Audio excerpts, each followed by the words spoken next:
ईश्वर का आभास, experience of God. बहुत विचित्र सी बात है। हमें ये अच्छी तरह पता है कि सृष्टि को रचने वाला परमात्मा है। कण कण में भगवान है, हर जीव में परमात्मा बसा हुआ है। हर जीव की उत्पत्ति परमात्मा के अंश से हुई है। सब कुछ पता है। ऐसा नहीं है कि ईश्वर पे विश्वास नहीं है, बहुत विश्वास है, सब कुछ है। सारे दुखों से मुक्ति ईश्वर के माध्यम से ही प्राप्त मिलती है, उन्हीं के पास जाते हैं।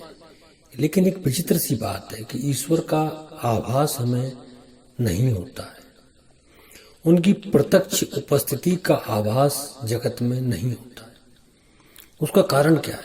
आप देखें, आप पूजा करें, कुछ भी करें, मंदिर जाएं, थोड़े समय के लिए आपको अच्छा लगेगा, लेकिन फिर आप वही अपनी दुनिया में खो जाएंगे। आपको पता भी नहीं चलेगा भगवान है, क्योंकि आपको इस चीज का कोई अनुभव हो नहीं पाता है। क्यों नहीं हो पाता है?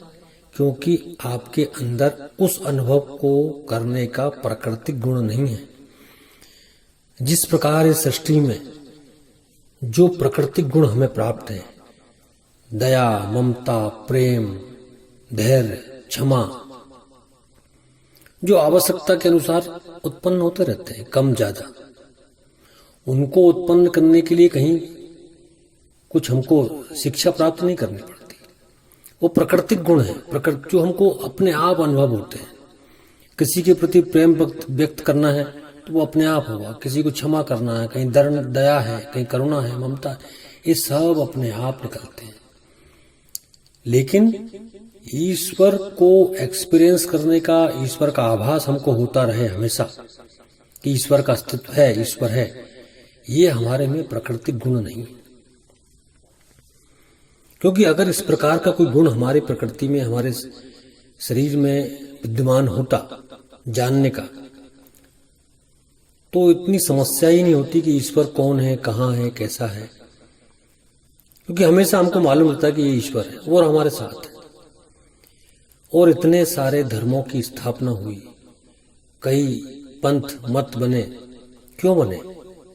क्योंकि आभास ही नहीं ना ईश्वर का, इसलिए उस खोज में कई धर्मों की स्थापना होती गई। अगर आभास होता तो किसी धर्म की आवश्यकता ही नहीं थी, कोई धर्म ही नहीं होता। सबको पता है भगवान कौन है, भगवान कहाँ है, क्योंकि एक्सपीरियंस कर रहे हैं ना, अनुभव कर रहे हैं, उनका आभास हो रहा है, उनका एहसास हो रहा है। पर नहीं है ना, किसी को नहीं। इसलिए तो बहुत सारे धर्मों की स्थापना हुई, सभी इसी दौड़बंद में लगे हुए हैं कि ईश्वर का आभास हो जाए हमको कि ईश्वर कौन है। किसी ने कह दिया कि ईश्वर मैंने देखे हैं, ईश्वर से मेरा संपर्क है, मुझे उनका आभास होता है, वो मुझसे बात करते हैं, भीड़ उनके पीछे चलने लगती है। जबकि वास्तविकता ये कि उनको भी नहीं हो सकता है, क्योंकि जो प्रकृति में गुण प्राप्त नहीं है, आपको नहीं है तो किसी और को भी नहीं है, कोई विशेष नहीं हो सकता है।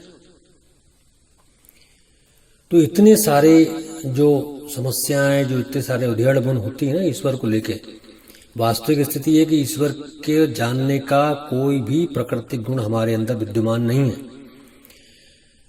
अगर कोई कहता है कि ईश्वर को जानता है तो वो नदी की विपरीत धारा की ओर बहता है, क्योंकि नदी की धारा में तो ये नहीं है।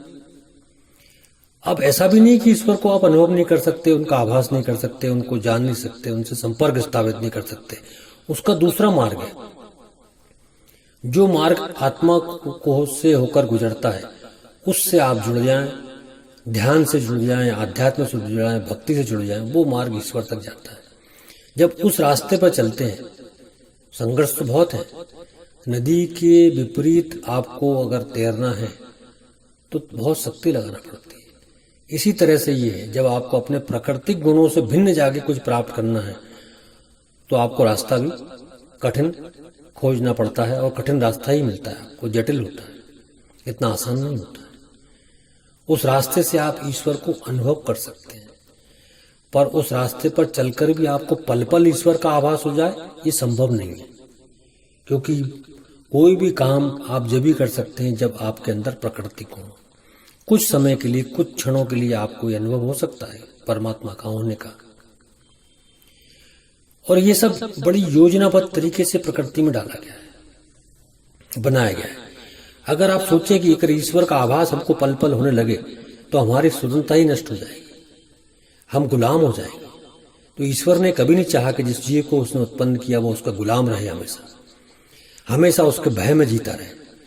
उसको पूरी तरह मुक्त रखा, पूरी तरह स्वतंत्र रखा कि वो अपनी इच्छा से जी सके, अपनी इच्छा से कर सके। इसलिए कई बार आपने देखा हो कई धर्म स्थलों पर हमले हुए, उनको तोड़ा गया। कई लोग ईश्वर के बारे में कुछ भी बातें करा करते हैं गलत सलत, लेकिन कहीं उनको कोई तकलीफ नहीं होती है। उसका कारण ये ना, कोई ईश्वर ने उनको मुक्त रखा है, अपनी उपस्थिति से, अपने प्रत्यक्ष आभास से उन्हें मुक्त रखा है। व्यक्ति जो चाहे कर सकता है, इस बात की स्वतंत्रता दी गई है। और इसीलिए इस गुण को प्राकृतिक रूप से हमारे अंदर उत्पन्न नहीं किया गया है। अगर हो जाता तो निश्चित रूप से हम स्वतंत्र होकर गुलाम होते और कुछ भी नहीं होते सृष्टि में।